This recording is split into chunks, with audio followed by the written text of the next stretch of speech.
வணக்கம் மக்களே, நான் சத்யவர்ஷா. இந்திய அரசியலமைப்பு ஆலோசகராக பணியாற்றி வருகின்றேன். என்னுடைய வாழ்க்கை என்பது சிறு வயதிலேயே தாய் தந்தையை இழந்த நான் ஒரு விவசாயம் சார்ந்த குடும்பத்தில் வளர்ப்பு மகளாக வளர்க்கப்பட்டேன்.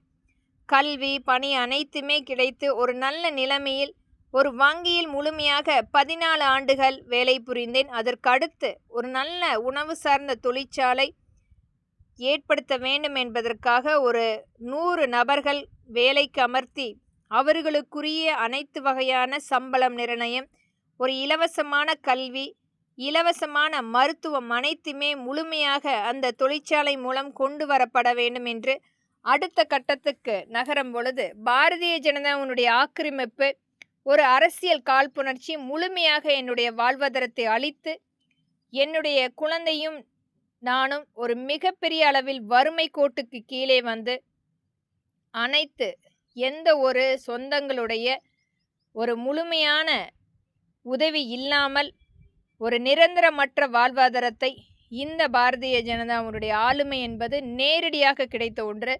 இங்கிருந்து இடம்பெயர்ந்து ஒரு வேறு மாநிலத்துக்கு சென்றாலும் அங்கேயும் பின்தொடர்ந்து வந்து ஒரு மிகப்பெரிய அளவில் எங்களுடைய வாழ்வாதாரத்தை சித்திரவதைக்கு மேல் சித்திரவதை செய்து ஒரு முழுமையாக இன்றைக்கு நான் அரசியல்வாதியாக ஒரு அரசியல் அமைப்பு ஆலோசகராக மாறிய காரணம் பாரதிய ஜனதாவுடைய ஒரு கொடுமையான செங்கோலான எனக்கு கிடைத்த அனைத்து வகையான சித்திரவதைகளும் இங்கு இது பதிவிடக்கூடிய ஒரு பதிவு அல்ல.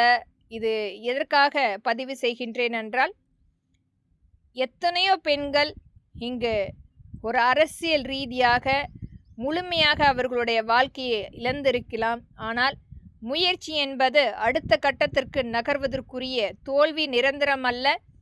இந்த தோல்வி கூட ஒருத்தரை முழுமையாக அடுத்த கட்டத்துக்கு எடுத்து செல்வதற்குரிய பங்கீடாக இருக்கும். இன்றைக்கும் வேலுநாச்சியார் அம்மையாரை பற்றி ஒரு மிகப்பெரிய அளவில் நாம் சான்றாக பேசிக் கொண்டிருக்கின்றோம். எத்தனையோ முகம் தெரியாத வேலுநாச்சியார் அம்மைகள் இன்றைக்கும் தமிழ்நாட்டில் வாழ்ந்து கொண்டிருப்பார்கள்.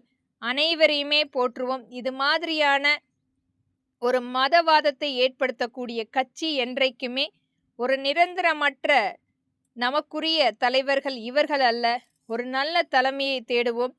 ஒரு நல்ல ஆட்சி அமைப்பு என்பது மக்களோடு சேர்ந்து பயணிக்கக்கூடிய நபராக இருக்க வேண்டும். அவர்களுடைய வாழ்வாதாரத்தை பற்றி யோசிக்கக்கூடிய நபர்களாக இருக்க வேண்டும். இன்றைக்கு பாரதிய ஜனதாவினுடைய எண்ணம் என்பது தமிழ்நாட்டை முழுமையாக கைப்பற்ற வேண்டும். வட மாநிலத்து மக்களை கொண்டு வந்து இங்கு ஆக்கிரமிப்பு செய்ய வேண்டும்.